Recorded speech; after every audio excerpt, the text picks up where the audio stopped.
అందరికీ నమస్కారం.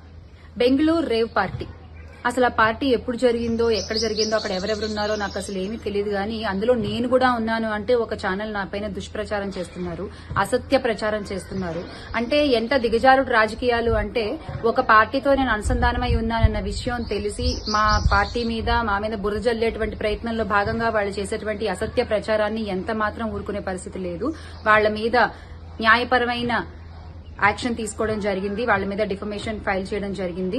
సో కానీ జర్నలిస్ట్ అనేవాళ్లు నిజాన్ని నిర్భయంగా చెప్పగలిగే వాళ్ళు అయి ఉండాలి, అంతేగాని ఇలా అసత్యపు ప్రచారాలు చేసేవాళ్లు కాదు. దయచేసి మీ అసత్యపు ప్రచారాలతో జర్నలిజం విలువలు తగ్గించొద్దు. అందరికీ నమస్కారం. బెంగళూరు రేవ్ పార్టీ అసలు ఆ పార్టీ ఎప్పుడు జరిగిందో ఎక్కడ జరిగిందో అక్కడ ఎవరెవరున్నారో నాకు అసలు ఏమీ తెలియదు కానీ అందులో నేను కూడా ఉన్నాను అంటే ఒక ఛానల్ నా పైన దుష్ప్రచారం చేస్తున్నారు, అసత్య ప్రచారం చేస్తున్నారు. అంటే ఎంత దిగజారుడు రాజకీయాలు అంటే ఒక పార్టీతో నేను అనుసంధానమై ఉన్నానన్న విషయం తెలిసి మా పార్టీ మీద మా మీద బురద జల్లేటువంటి ప్రయత్నంలో భాగంగా వాళ్ళు చేసేటువంటి అసత్య ప్రచారాన్ని ఎంత మాత్రం ఊరుకునే పరిస్థితి లేదు. వాళ్ల మీద న్యాయపరమైన యాక్షన్ తీసుకోవడం జరిగింది, వాళ్ళ మీద డిఫమేషన్ ఫైల్ చేయడం జరిగింది. సో కానీ జర్నలిస్ట్ అనేవాళ్లు నిజాన్ని నిర్భయంగా చెప్పగలిగే వాళ్ళు అయి ఉండాలి, అంతేగాని ఇలా అసత్యపు ప్రచారాలు చేసేవాళ్లు కాదు. దయచేసి మీ అసత్యపు ప్రచారాలతో జర్నలిజం విలువలు తగ్గించొద్దు.